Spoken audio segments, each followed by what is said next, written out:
Ternyata setelah jelang sekitar 3 hari aja, ketika beliau nyari-nyari baju di lemari ketemu minyak. Ya kebuka pun paling dikit. Ini ditutup melotot lagi. Melotot lagi. Tangan dilipat keras. Mau turun? Oh iya, turun lah waktu itu. Ketika turun gue bingung. Ini jalan cuma satu, gak ada cabang, jalan makin kecil. Tiba-tiba dia datang. Ya, assalamualaikum teman-teman, balik lagi sama gue Joe. Apa kabar kalian semua? Semoga kalian semua yang nonton video ini diberikan kesehatan, dilancarkan rezeki, dan selalu dimudahkan urusan-urusannya, dan selalu dilindungi dari segala mara bahaya di dunia ini. Oke, tiba-tiba kali ini gue kedatangan seorang narasumber yang spesial lah bisa dibilang ya. Langsung aja lah, Skeror. Oke. Wah, Bang Kamaru ya. Iya. Nama aslinya Bang Kamaru, channelnya Skeror. Jadi gue sedikit ngeliat tentang channel lo itu, lu suka explore ke hutan gitu-gitu, bener ya? Iya, benar sekali. Nah, tapi kali ini itu mungkin buat pembahasan di segmen lain ya. Oke. Cuma sekarang yang gue pengen bahas itu katanya lu itu dulu pernah mau jadi tabib nih. Benar sekali. Bener ya? Dinobatkan. Dinobatkan. Iya. Tabib itu semacam apa ya? Spiritual healer lah bisa dibilang ya. Benar. Pengobatan spiritual gitu ya. Iya. Cuma jadi pertanyaan, kok ujung-ujungnya lu nggak jadi tabib, tapi malah membuka konten horor? Iya, karena berat sih. Berat ya? Berat menurut gua. Perjalanan ke situnya berat ya? Iya, benar sekali. Wah, ini menarik nih. Nanti ceritain ya, perjalanan menjadi seorang tabib tuh kayak gimana sih? Iya. Apa aja yang lo alami, khususnya lu kan dari Kalimantan ya, bener ya? Nah, itu kayak gimana? Tapi tak dulu. Sebelum kita masuk ke cerita, mode horor aktif. Nah, Bang Kamaru. Oke, iya. Lu kan dari Kalimantan, dari daerah Banjar, bener ya? Iya, benar. Nah, itu lu sempat mau dinobatkan sebagai seorang tabib nih. Iya. Atau spiritual healer. Nah, gue mau tahu nih perjalanannya gimana sih itu? Oke. Jadi perjalanannya itu karena gue Keturunan. Bapak gue itu turunan dari kerajaan Candi Agung yang ada ya dekat rumahku lah. Oke. Nah, beliau ada keturunan di sana, ya ada semacam kemampuan mistis seperti itu karena keturunan kerajaan gitu. Nah, ya udah, beliau pengen nerusin ini. Karena beliau itu sebenarnya PNS ya, tapi punya kesibukan lain itu nyembuhin orang. Oke, side job ya. Orang. Iya, tapi dia nggak buka ini ya, nggak buka praktek atau apa, dan itu juga nggak masang tarif. Oke. Ya orang pengen ngasih ya syukur gitu loh segala macam. Tapi kebanyakan di sana orang yang diobati ini malah orang yang meninggal. Iya, orang yang meninggal karena waktu itu beliau itu punya semacam ya kelebihan sedikit ya. Setiap ada barang-barang gaib gitu, semacam kayak minyak-minyak segala macam, itu sering datang sendiri. Dulu di rumah yuk banyak banget kayak satu lemari gitu.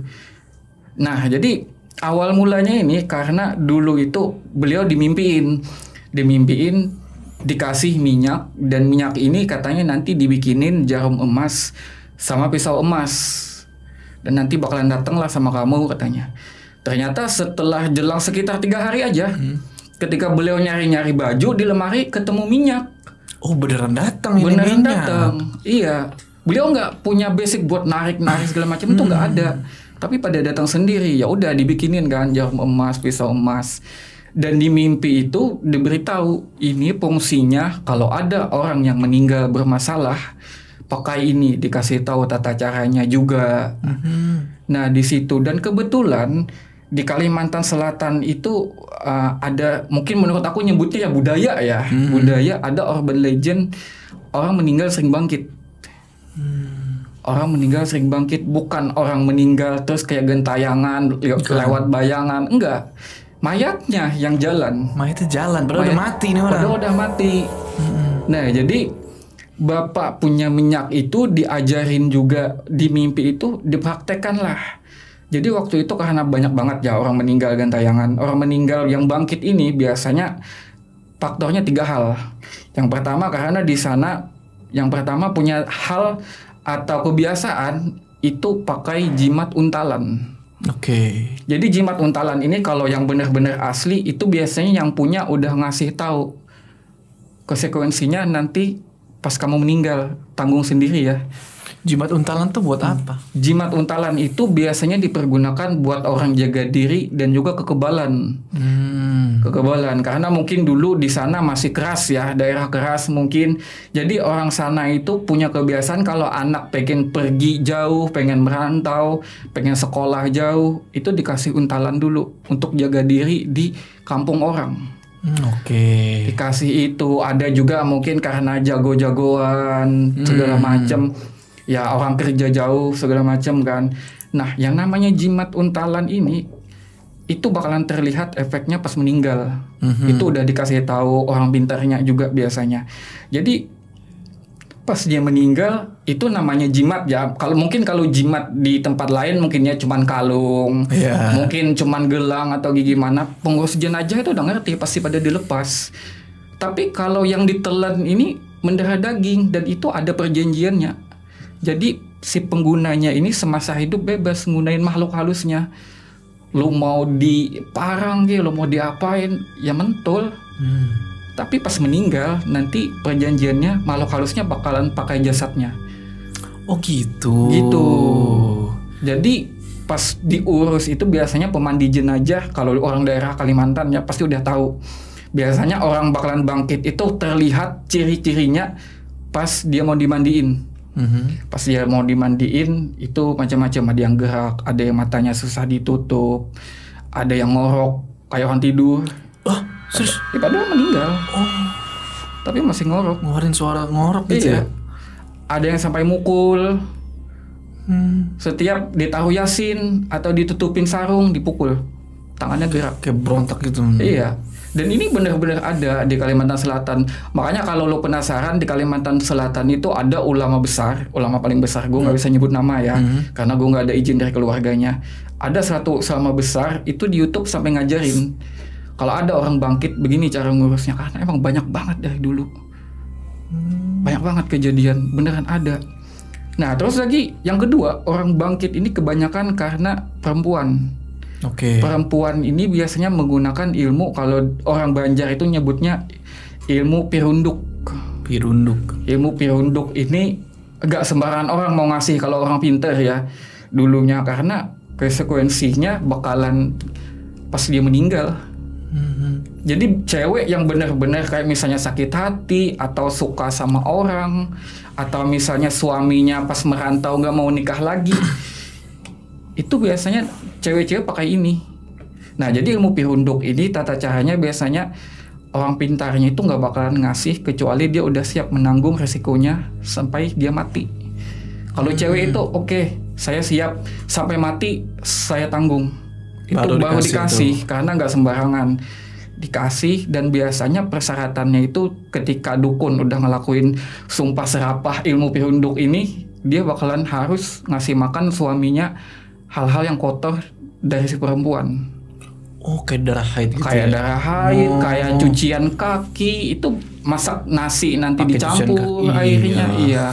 Masak-masak dicampur dan itu dikasih terus-menerus, dan si laki-laki bakalan akal pikirannya hilang, matanya itu bakalan kebalik, ketutup.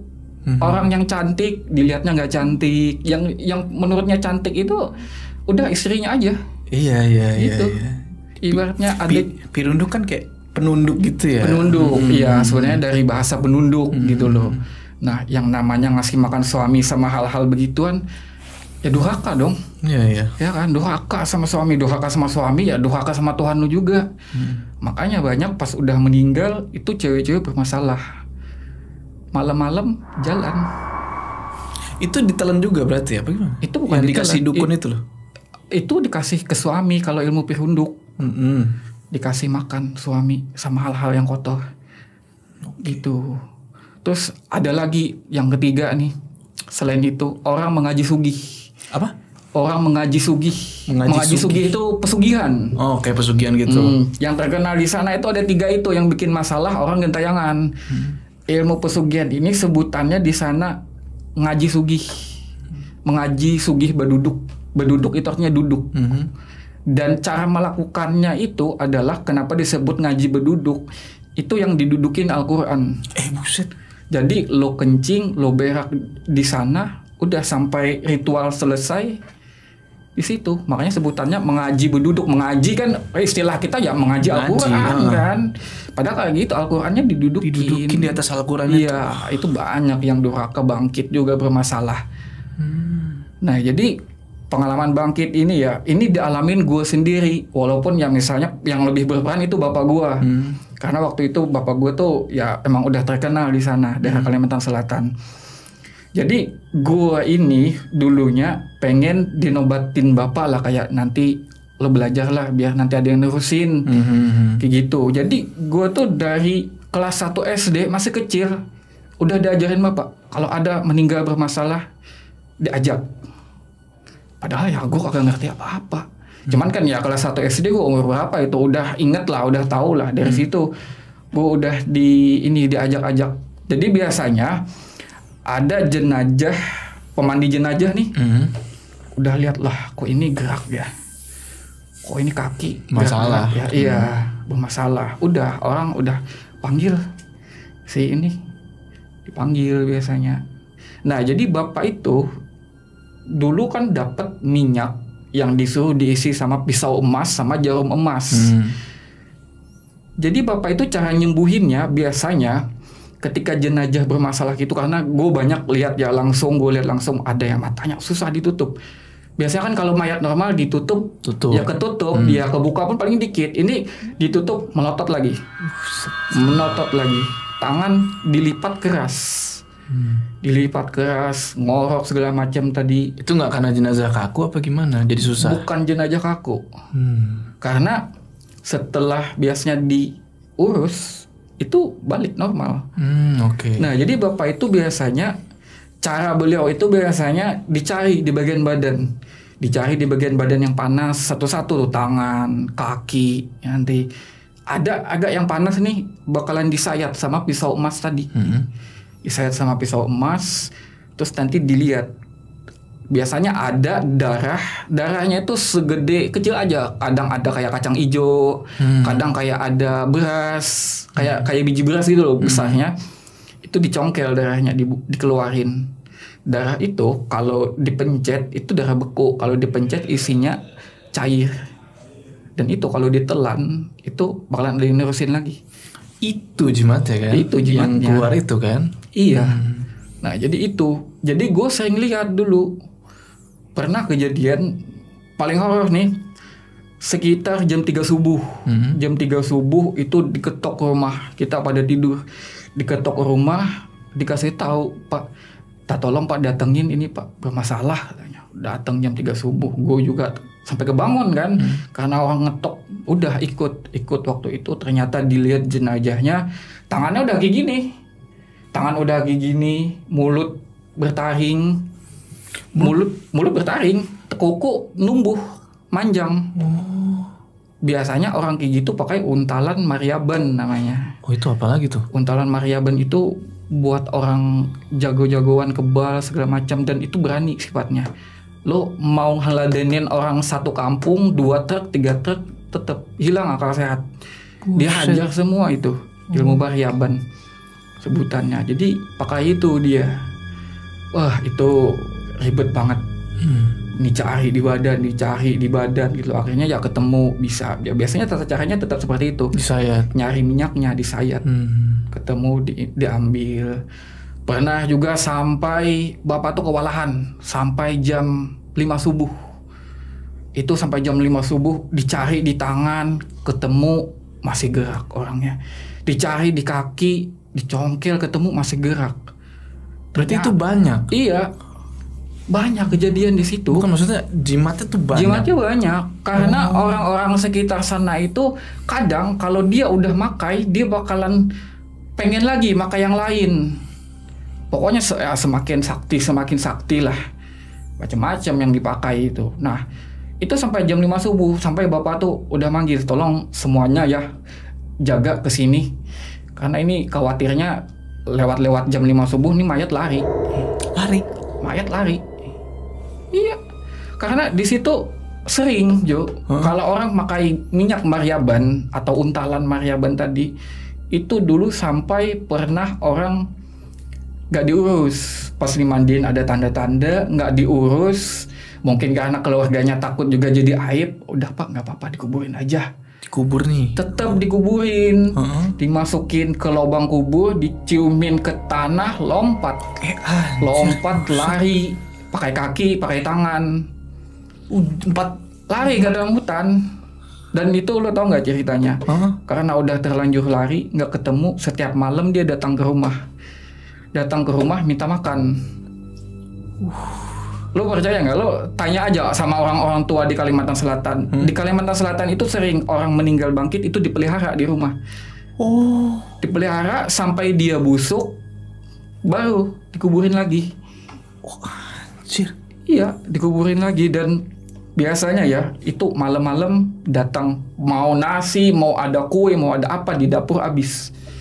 Dia makan. Jadi salah satu cara orang dulu biar ini nggak jadi aib, ketok-ketok rumah warga, segala macam itu dipelihara di rumah. Jadi habis-habis maghrib udah disiapin makanan di kamar, segala macam, dikurung di kamar. Tapi ntar lama-lama itu jasadnya membusuk. Karena sebenarnya basicnya itu jasadnya itu udah meninggal. Tapi yang ada di dalam jasad itu udah perjanjiannya, makhluk halusnya yang make. Sampai busuk, dikasih makan segala macam. Pernah kejadian juga ini cukup aneh nih di Kalimantan Selatan. Jadi ada seorang ibu meninggal. Meninggal terus anaknya ini heran, kenapa setelah meninggal ibunya kok ada terus di dapur, tengah malam ada di dapur, nanti makan di dapur, kayak beres-beres, akan ceritalah ke bapak.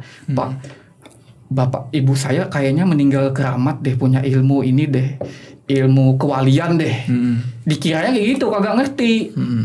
Emang ngapain ibunya setiap tengah malam ke rumah makan? Kata bapak, itu bukan keramat, itu meninggal gentayangan, bangkit. Setiap malam datang. Bahkan di tempat aku itu udah terkenal kalau udah bangkit itu utuh, yang jalan di desa itu utuh. Pada diketok-ketok, lihat kayak orang jalan.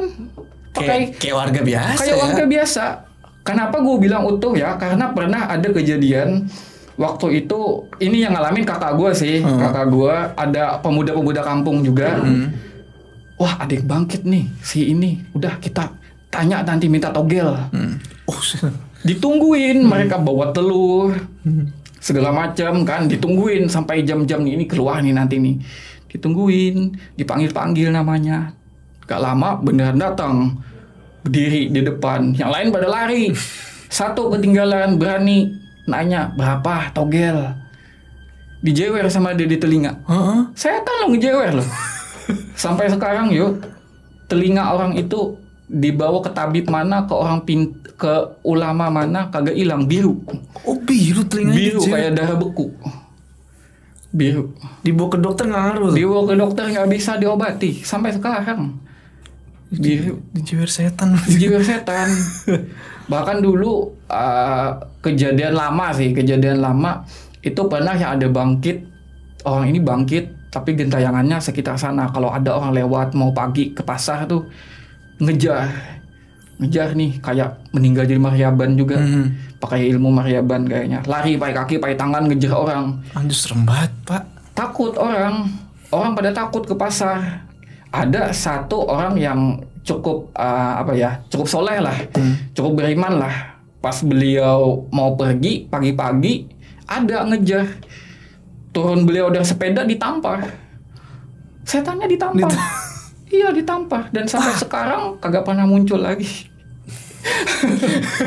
Ya artinya kan utuh gitu loh. Iya. Artinya utuh. Parah sih. Berarti solusinya gitu-gitu ya? Iya, solusinya cari itunya kan. Solusinya, cara menanganinya biasanya harus sebelum dikubur itu harus ditangani dulu.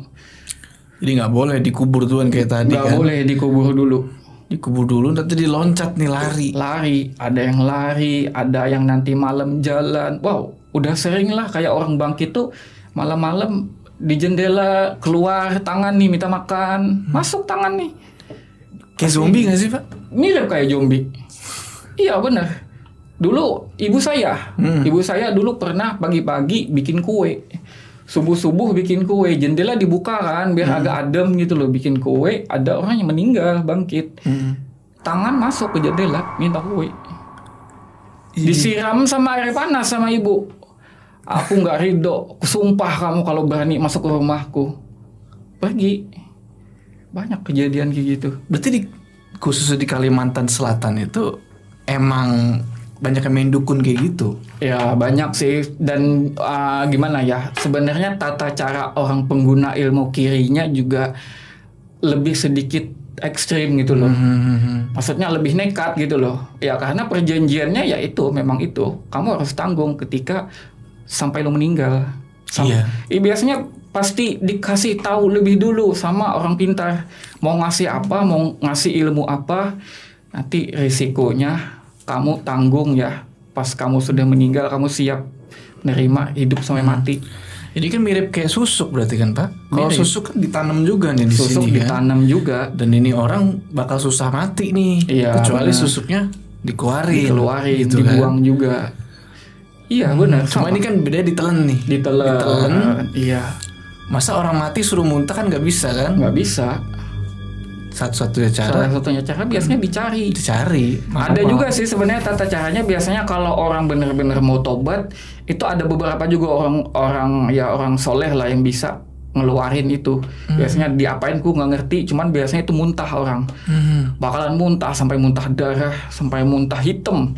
Keluar itu. Cuman masalahnya yang kebanyakan bermasalah ini, dia membawa keyakinan itu sampai meninggal, nggak dibuang. Makanya bangkit. Wah terkenal Jo dari dulu di tempat gua itu, nggak tahu ya budayanya kenapa sampai begitu ya, mungkin karena itu. Sebenarnya dari zaman penjajahan sih udah sering mayat bangkit sampai tahun 2000-an itu.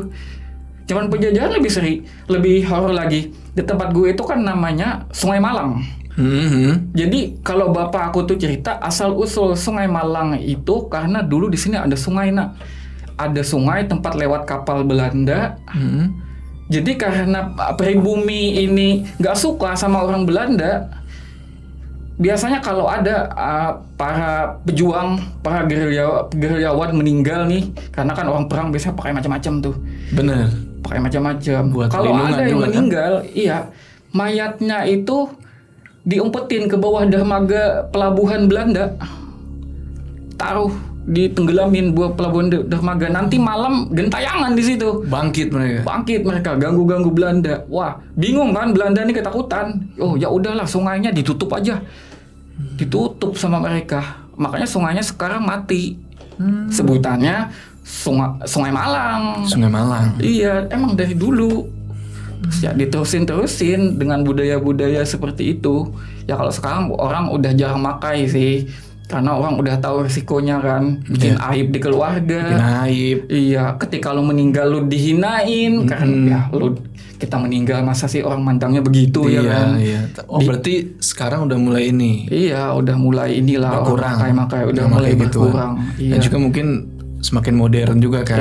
Orang udah nggak terlalu inilah sama gitu-gituan ya kan. Begituan, pakai ilmu-ilmu hitam yang kayak gitu, ngasih makan suami ya kan. Itu gila. Lu udah nikah belum sih? Gua udah sih.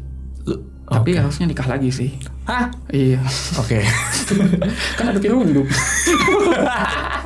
Canda ya. Oke, Ru. Di luar mayat bangkit nih. Oke. Lu kan membuat konten ya, ya kan? Iya. Apakah dari mayat bangkit ini akhirnya lu terinspirasi nih, gue mau bikin konten explore horor nih? Iya bener. Gue yang pertama gue terinspirasi dari lingkungan itu. Karena lingkungan gue horor, keluarga gue horor juga. Di keluarga gue itu udah biasa Jo kayak ngobrol-ngobrol ini geblek kerasukan. Oh gitu. Bapak gue tuh biasa kayak gitu, kerasukan buaya itu. Kemarin. Lu pernah kerasukan? Gue nggak pernah. Tapi ada kakak gue satunya yang lebih tua itu sering juga di rumah tuh. Jadi gue waktu kecil, dari kecil kenapa gue lumayan berani ya. Gue waktu kecil masih kelas 1 SD aja gue udah biasa lihat bapak gue. Apa nih bapak gue? Ini sendiri kerasukan sendiri. Gue bikin kopi di dapur, taruh, berhenti, nanti sadar bapak itu. Ya namanya keturunan ya susah. Iya. Itu dia. Akhirnya lu bikin itu tuh. Ya udah, gue karena di lingkungan keluarga gue juga, aduh horor parah. Lingkungan juga gue, dikit-dikit ada orang bangkit lagi di gentayangan. Ya udah gue bikin konten-konten horor aja lah gitu loh. Tapi lu sebenarnya takut gak sih sama gitu-gituan, Pak? Gue sebenarnya nggak takut karena gue udah terbiasa. Udah terbiasa ya? Gue udah terbiasa. Mayat hidup aja lu lihat. Iya, udah biasa ngadepin jenazah itu, bapak ngurus tuh udah biasa gue. Oh makanya lu berani ya sendirian lu ya? Kayak gitu-gituan. Kemarin aja gue ke rumah sakit, ada kulkas jenazah ya gue masuk aja, gue tidur aja. Tempatnya doang, udah lihat jenazah, gerak lagi. Udah biasa. Ya makanya ya santai aja sih. Tapi lu pernah ini gak sih selama lu ngonten itu ngelihat gitu kayak misal penampakan gitu? Kalau lihat sih gue jujur jarang ya. Konten gue sebenarnya lebih banyak ya mungkin hiburan. Dan yang lebih sering gue alamin itu bukan gue lihat setan, tapi gue lihat hal-hal aneh yang menurut gue nggak masuk akal. Kayak gimana tuh? Salah satunya gue pernah sekali ya, ini nggak wajar banget. Gue waktu itu ke Gunung Semeru. Gue Gunung Semeru, gue summit sekitar jam 3 pagi. Nah gue di jalan itu ngerasa kok kayak ada rumah-rumah kecil ya di samping. Ini posisinya gelap. Kayak pedesaan. Cuman di pikiran gitu. Kosong gue jalan menanjak ini, gue ngerasa kayak, iya kok kayak ada jalan gang kecil, terus ada kayak rumah-rumah kecil. Orang berkebun ya di sini ya. Kok ada kayak pondok-pondok kecil gitu loh. Kan jam 3 pagi gelap itu, kelihatan lampu-lampu. Gelap, iya. Cuma gue ngerasa itu kayak ada rumah-rumah kecil. Cuman nggak tahu, gue di pikiran gue kosong dan gue nggak mikir masa sih ada rumah, nggak ada kepikiran begitu. Pas gue turun sekitar jam 10 pagi, gue nanya sama porter gue, Pak, ini kita udah kelewat Pak sama rumah-rumah kecil tadi, kok jauh banget sih jalan? Kata si bapaknya, di mana rumah-rumah kecil? Ada tadi Pak, nggak jauh. Abis kita di camp, nggak ada di situ, cuman pohon-pohon diikat doang. Waduh, gue bilang, apa ini? Bener, udahlah diamlah, nanti dulu cerita. Kata dia, ada foto gue kan, nanti dulu cerita. Nah gue ngalamin kayak gitu sering. Salah satunya gue pernah nyasar di Gunung Pamaton gara-gara hal begituan. Oh iya, yang lu sempat viral itu ya? Iya. Itu balik ke Semeru, itu tahun berapa yang Semeru? Semeru gue lupa ya, tahun 2019an kayak kalau nggak salah. Itu pertama kali naik? Pertama kali gue naik. Sama teman-teman lu tuh diajak? Sama teman-teman, iya. Nah terus lu ke gunung yang Pamaton itu? Ke Gunung Pamaton gue sendiri, karena itu masih daerah Kalimantan Selatan dan juga dibilang gunung juga enggak, karena 300 mdpl-an doang. Bukit lah, daerah perbukitan gitu loh. Ya udah gue sendiri aja, gue nggak butuh orang lah. Gue bawa carrier sendiri dengan segala perlengkapan. Karena kan nggak kayak Semeru kan, Semeru kan kelihatan gunung banget kan, tapi ini perbukitan. Makanya lu berani sendiri. Gue berani sendiri. Terus kenapa lu bisa hilang, Pak? Nah, itu dia yang membingungkan. Karena kan di sana ya namanya cuman bukit kan, nggak terlalu tinggi juga, dan jalan rute juga cuman ada satu doang, jalan setapak, nggak ada cabang lain sebenarnya. Ya udah gue ngecamp ke sana, gue ngonten, masak segala macam, kelar satu malam, gue pengen pulang. Paginya sekitar jam 10 gue pengen pulang, turun dan lumayan panas sih waktu itu di jalan, dan gue kayak di jalan itu sekali lagi entah itu Fata Morgana atau apa, gue lihat ada kayak rumah kecil lagi, teras, bukan teras ya, kayak atapnya itu cukup gede, jadi kayak ada tempat berteduh. Neduh dulu bentar, kayak shelter gitu. Iya, kayak shelter gitu, dan gue neduh di situ, duduk gue di situ, gak lama baru nyentuhin pantat, gue duduk, pintu aja kebuka. Kebuka, kakek-kakek sama nenek-nenek berdua keluar deh. Gak keluar, cuman di pintu doang. Oh, di pintu doang. Cuman di pintu doang. Nah, anehnya gue itu ya, setiap ngalamin hal kayak gitu, kita nggak bisa mikir. Terus ya udah, kayak gue merasa waktu itu ya ditawarin air. Gue punya air sedikit lagi padahal, cuman ditawarin air. Ini nak, minum dulu. Dikasih air 1 gelas, gue nggak enak nolak karena udah sodorin. Iya, oh ya Kai, makasih. Gue minum, gue kasih, gue nggak pengen lama-lama kan. Makasih ya Kai. mau turun. Oh iya, turun lah waktu itu. Ketika turun gue bingung, ini jalan cuman satu, gak ada cabang, jalan makin kecil.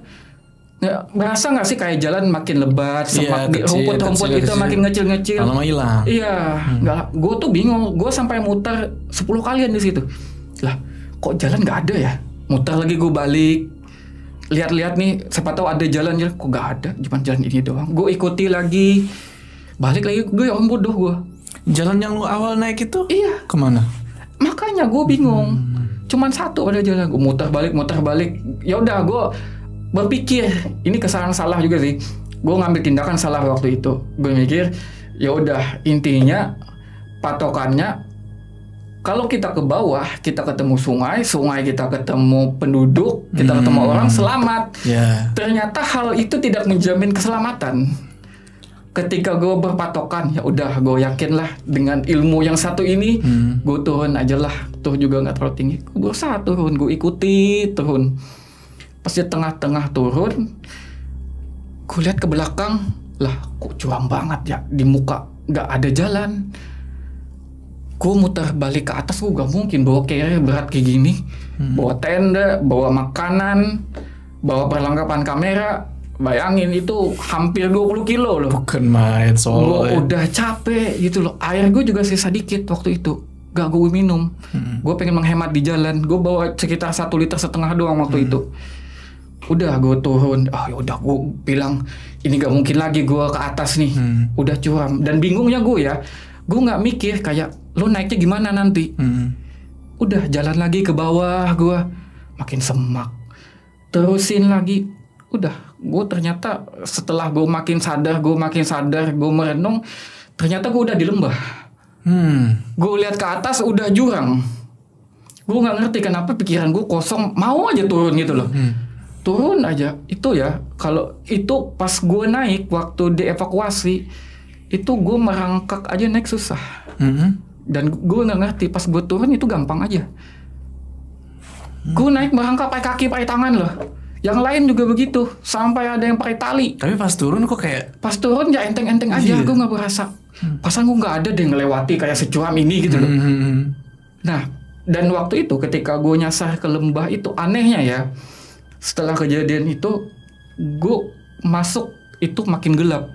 Entah itu faktor karena itu di lembah, atau ada faktor-faktor lain, gue nggak bisa langsungin ke itu mistis ya. Karena lembah bisa aja gelap kan. Maksudnya gelap tuh mataharinya semakin gelap ketutup. Kayak senja. Kayak orang abis sholat maghrib. Padahal jam berapa kira-kira waktu itu? Itu siang-siang loh. Siang ya? Sekitaran ibarat gue nyasar-nyasar tuh mentok-mentok ya udah jam 12 siang itu gue di lembah. Loh, gelap banget ya, ini udah jam berapa ya? Oh, makin was-was gue. Dan di situ gue ketemu, anehnya gue ketemu pita kuning. Oke. Kalau di daerah Jawa kan gunung ada pita rute tuh. Buat ikutin nandain. aja. Wah, gue penasaran. Wah, ini ada jalan nih kayaknya nih. Gue makin ikutin lah. Kok makin ke hutan. Dan itu anehnya di sana pohon udah segede-segede drum. Oh, jadi gede-gede dong. Segede drum, dan di bawah itu bersih kayak disapu. Nah. Tapi karena gue was-was, gue nyasar, gue nggak mikir itu lagi. Gue nyari jalan kayak gimana. Wah, nggak mikir yang aneh-aneh lagi, nggak bisa lagi gimana caranya lah. Gue ketemu jalan lah udah. Sampai sore, sampai malam gue nggak ketemu. Set lama banget berasanya ya. Mau nggak mau, udah gue di sana. Nyari air juga nggak bisa. Itu tanah kalau lo digali bebatuan. Atas tanah bebatuan, gimana dapat air? Sungai juga gak dengeran. Sungai kagak ada. Di gunung kagak ada waktu itu. Ya udah, gue bertahan di situ. Gue berusaha banyak lah hal-hal aneh di situ. Dan ketika beberapa hari menjelang, gue berusaha tuh udah gue robek-robek baju, bikin api gue di sana, gue bakar semak-semak biar orang pada lihat gitu loh. Sampai pada waktu itu gue ketemu jaringan. Sinyal. Ya gue ketemu sinyal. Gue langsung hubungin ke grup. Dan itu pun ke grup aja. Karena waktu itu, apaan sih gue terkenal dengan konten alam, masa gue nyasar? Iya, aib banget gitu loh. Gue minta bantuan sama grup-grup. Karena kan ada grup pendaki gitu loh. Pendaki lokal-lokal gitu. Minta bantu, gue nyasar di gunung nih. Wah, pada gak percaya. Lu prank kan? Wah, sumpah Pak, gue fotoin KTP loh. tolong ya, gue nyasar di Gunung Pamaton. Udah gue nggak tahu nih kalau udah baterai habis. Udah nggak lama dicariin cukup lama dan akhirnya ya ketemu syukurnya. Dan itu ya kenapa ya gue mikir kalau kita nyasar di gunung itu ya mending diam di situ aja deh. Jangan nyeleneh nyari jalan atau turun. Menurut gue sih kenapa orang banyak yang meninggal ya ketemu di lembah, ketemu mungkin jurang, gak jatuh juga, dia berusaha turun nyari jalan. Tapi makin turun makin semak. Waktu itu ya semaknya saking parah, gue tangan kaki pada luka. Gue jalan 1 jam itu paling beberapa meter gue dapet semaknya parah banget. Gimana mau nyari jalan turun? Dan lu nggak bawa kayak pisau gitu atau ini kan parang nggak? Gue bawa pisau kecil doang. Gimana mau buka jalur? Gimana mau buka jalur? Aduh, gele di bawah aja gue nggak tahu sejauh apa lagi. Udah nyasar. Terus yang nemuin lu pertama kali itu berapa orang nyariin lu? Yang nemu gue pertama kali itu ada 2 orang. Ada 2 orang di lembah waktu itu. Itu yang lu hubungin tuh lewat grup? Enggak juga. Itu di grup gue nggak tahu. Pokoknya di grup terus diinfoin. Ini nih masalahnya, ada yang nginfoin ke tim SAR, mungkin ke mana-mana lah, ke rescue segala macem. Wah itu pas gue turun gue nggak nyangka yang bantuin itu udah mobil tentara, mobil polisi, mobil ambulan. Wah itu udah kamera pemberitaan itu. Aduh, gue bilang banyak banget kamera ini. Aduh kacau ini. Tadinya sih gue ya Jo, kalau andai nggak ada yang kamera, nggak ada apa, gue nggak bakalan angkat itu. Iya. Gak bakal, aib banget buat gue. Gitu. Tapi karena udah dibawa ini, diberitahu ini, dan gunung itu ya namanya Gunung Pamaton, mungkin wajar ya ada hal-hal begituan.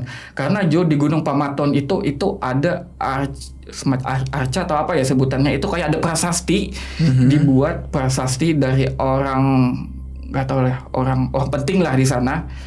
Itu di sana dinyatakan di gunung itu ada kota gaib dan ada peradaban maju di sana.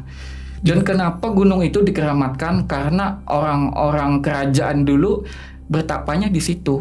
Di Gunung Pamaton. Iya, Gunung Pamaton. Dan disitulah kepercayaan turun-temurun. Di situ ada kota gaib, makanya dikeramatkan. Itu kalau kita pergi setiap malam Jumat, setiap malam Senin, itu ada aja orang bawa sajen, bawa dupa. Ya dengan tujuan tertentu lah ya, nggak tahu, karena dianggap keramat gitu loh. Gue sebenarnya tujuan awal di situ ya cuman pengen konten. Gue pengen konten camping, gue udah masak-masak alam-alamnya, udah gue pulang. Niatnya begitu. Cuman di hati sebenarnya karena basicnya ya keluarga-keluarga gitu ya. Ya gue penasaran juga ketika lewatin prasasti itu. Prasasti ada kota gaib, pengen sih gue lihat. Gitu. Di hati gue tuh tergesit gitu ya. Pengen dong gue lihat gitu loh. Ya udah naik ke sana, gue pun emang kayak bawa dupa. Itu semalaman gue bakar dupa nggak putus di atas, saking gue isengnya tuh. Gimana sih, siapa tahu ya ketemu ada orang gaib gitu loh, datang aja gitu loh. Nah pas turun mungkin dijawab. Nah itu kakek nenek itu? Iya, itu orang bukan sih?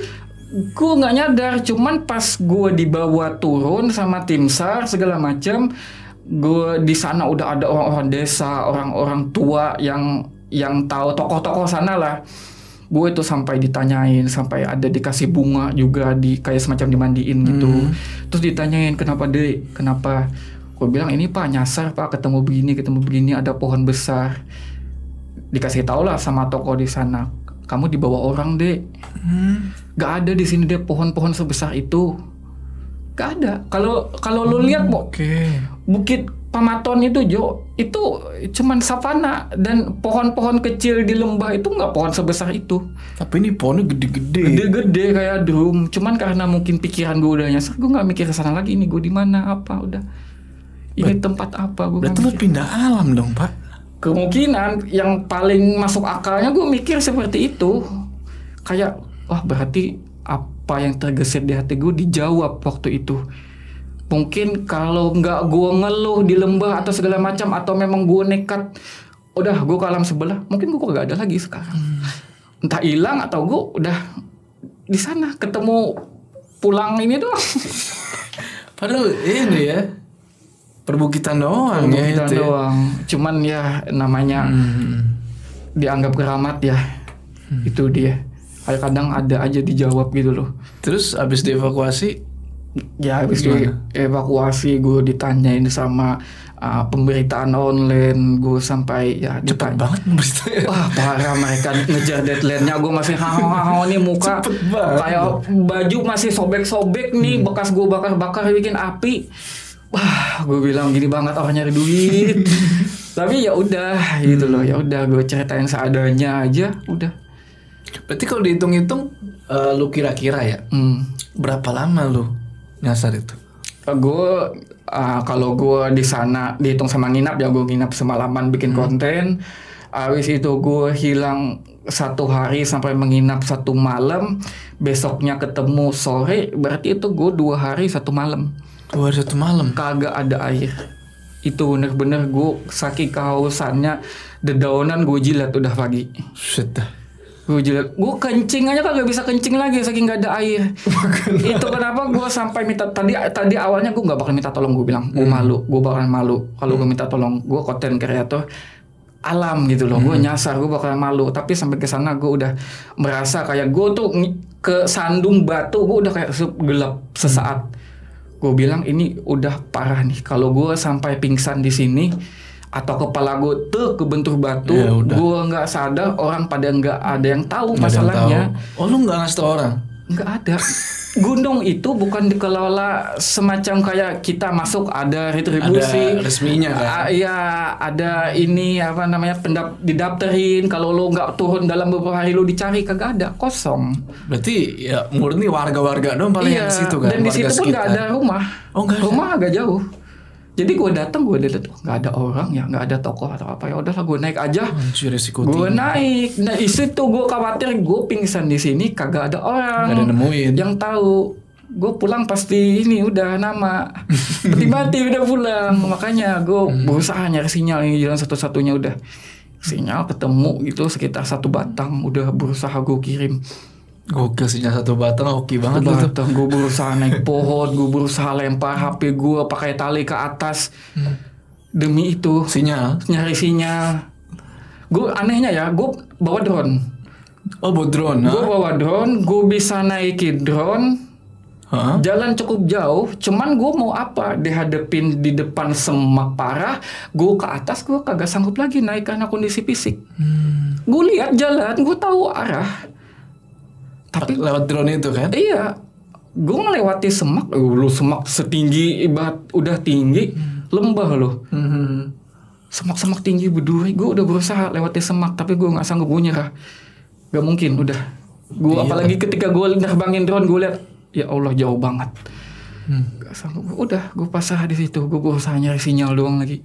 Lu lihat dari drone itu, lu ngeliat ada peradaban nggak di sekitaran? Gak ada, gue lihat ada.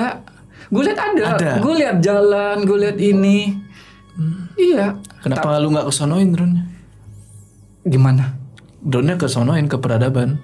Jauh ya? Itu ke pemukiman sekitar mungkin 2 kilo 3 kilo lebih kayaknya. Nggak nyampe juga drone kali ya? Nggak nyampe. Drone disampein juga apa? Lumayan nih. Iya. Udah nggak bisa apa-apa di sana. Tapi itu gue nerbangin drone ketika hari-hari pas mau pulang sih, gue berusaha nerbangin drone.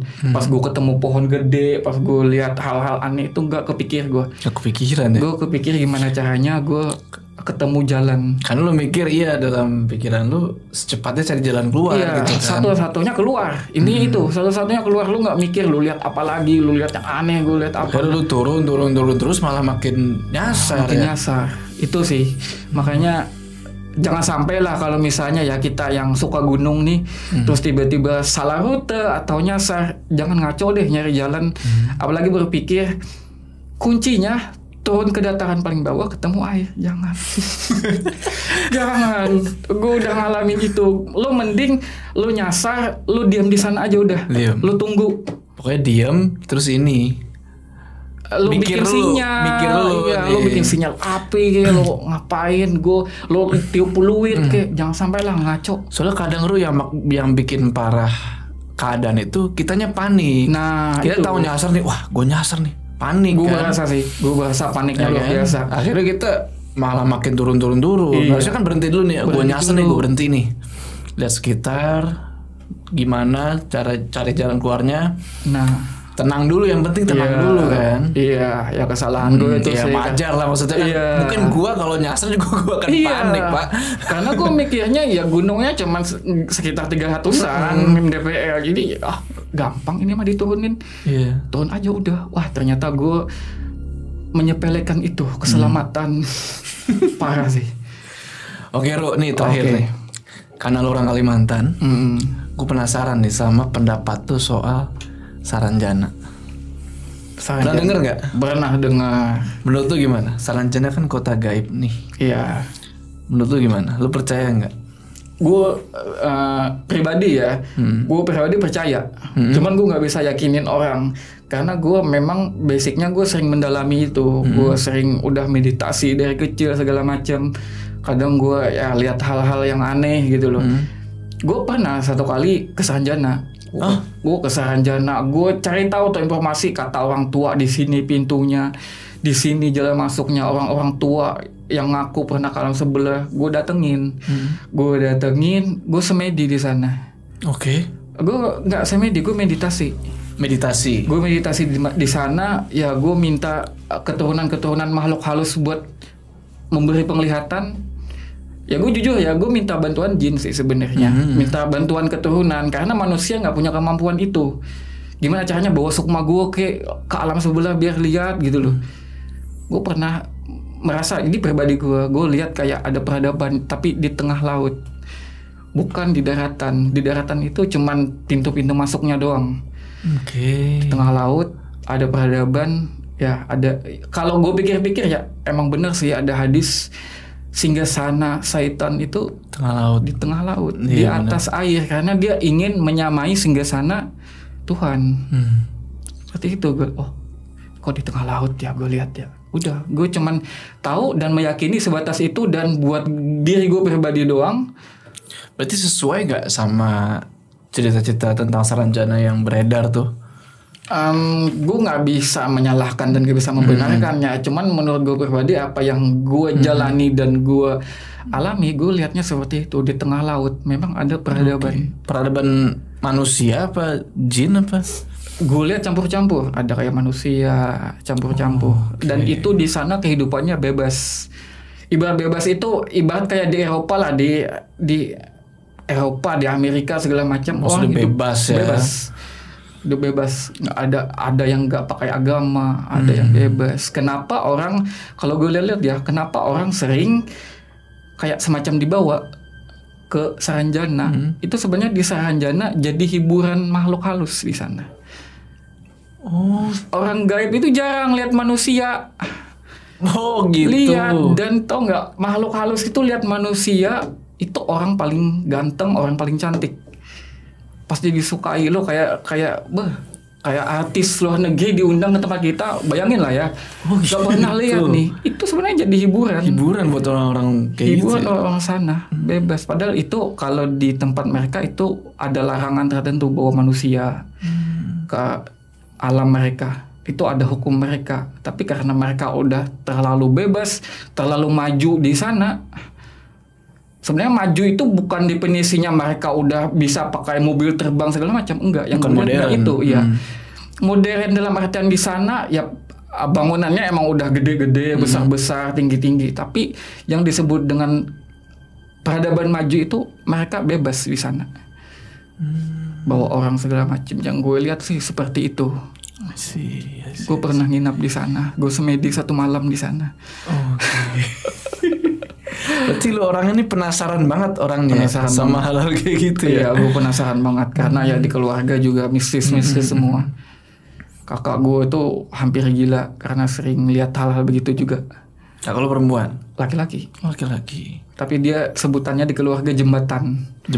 Jembatan itu ada kabar-kabar dari orang sebelah itu masuknya ke kakak gue. Jadi dikasih tahu kayak perantara gitu. Gitu. Ini bikin ini nanti. I see. Gitu. Oke, gue lupa nanya tadi. Soal lu kan tersesat di gunung. Iya. Lu ada niatan lagi buat nanti solo hiking, ngonten lagi di gunung sendiri? Solo. Kalau gunung-gunung tinggi yang mungkin ribuan mdpl kayaknya nggak sendiri deh. Kayak di Kalimantan kan banyak gunung-gunung menarik sih. Banyak. Ya kan? Cuman di sana gue udah belajar. Udahlah jangan ngaco lah. Ya udah mending ajak teman lah gitu loh. Gue bisa aja sendiri mungkin, tapi paling pergi bareng terus nanti gue keluyuran sendiri. Kayak di gunung-gunung Jawa gue ke Gunung Agung, ke Gunung Semeru segala macem, gue ramean pergi. Tapi pas ada momen orang pada santai istirahat, gue jalan sendiri. Oh gitu caranya. Iya gitu. Gak dari awal sendiri. Gak dari awal sendiri. Tempat keramat, wah ini dibilang tempat makhluk halus apa gue datengin malam. Dan penting kalau orang begitu orang tahu. Iya. Terus Kamaru hilang nih gitu kan. Makanya. Mereka langsung nyari orang. Kalau di Gunung Pamantan kemarin kan, wah kagak ada yang tahu. Susah jadinya kan. Susah. Iya. Tadi gue mau nanya satu lagi, lupa lagi. Apaan ya? Oh iya. Di Kalimantan itu kan ada istilah kapunan ya. Kapunan, iya. Jadi katanya nih Pak. Orang kalau namu nih ke suatu rumah di Kalimantan ya, kita disuguhin kayak air atau apa. Katanya kalau kita nggak minum itu, pas pulang nanti kapunan Pak. Iya. Itu gimana sih maksudnya? Kalau aku pribadi ya, sebenarnya kurang percaya. Oke. Kurang percaya. Cuman memang ada kepercayaan orang-orang tua di sana seperti itu. Kalau lo mau pergi atau lo mau apa, lo cicipi dulu. Iya kan, iya. Kalau lo nggak cicipi, nanti kepuhunan. Istilah kepuhunan tuh lo bakalan ngalamin kecelakaan. Iya. Ada kepercayaan seperti itu sih. Cuman menurut gue ya sebagai gue yang muslim, kalau lo pergi lo baca doa, baca bismillah segala macam, ya udah.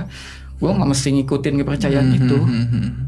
Seperti itu sih. Oke, menarik nih karena kedatangan orang Kalimantan jarang-jarang di sini Pak. Iya makanya. Tapi karena beliau mesti istirahat, jadi mungkin lain kali lah kita bahas satu. Nanti gue lah main ke Kalimantan ya. Boleh main jalan-jalan cari narasumber lagi di sana. Oh, menarik tuh. Banyak orang tua yang lebih tahu mayat bangkit. Lalu kenal emang? Gue kenal, banyak kenalan karena ini gue sebenarnya lagi nulis buku. Gue ngumpulin ya sejarawan budaya, gue ngumpulin ya pemandi jenazah yang dominan orang tua. Jadi gue kumpulin tuh tentang mayat bangkit, dan rencananya sih selain bikin buku ya kalau bisa nanti gue mau bikin film sih. Menarik. Mudah-mudahan jadi film nih. Ini iya makanya. Kamaru. Oke. Thank you banget nih. Iya. Lu udah jauh-jauh main ke sini, kita ngobrol-ngobrol. Benar. Waduh. Oke, jangan lupa main juga nih ke channelnya Scaror. Iya. Bagi yang suka. Itu apa sih dibilangnya tipe konten lu tuh? Konten gue camping, konten gue bushcraft gitu kali ya? Ya explore gitu ya? Ya campur-campur sih. Apa uji nyali gitu masuk gak sih? Ya kadang-kadang kalau ya teman bagus. Iya. Pokoknya yang suka kayak begitu-begituan mampir ke Scaror ya. Iya. Oke, sebelum kita berpisah jangan lupa kalian like video ini, dan bagi yang belum subscribe, ayo subscribe ke channel ini supaya kalian gak ketinggalan cerita selanjutnya. Gue Jo sama Kamaru, sampai ketemu di cerita selanjutnya.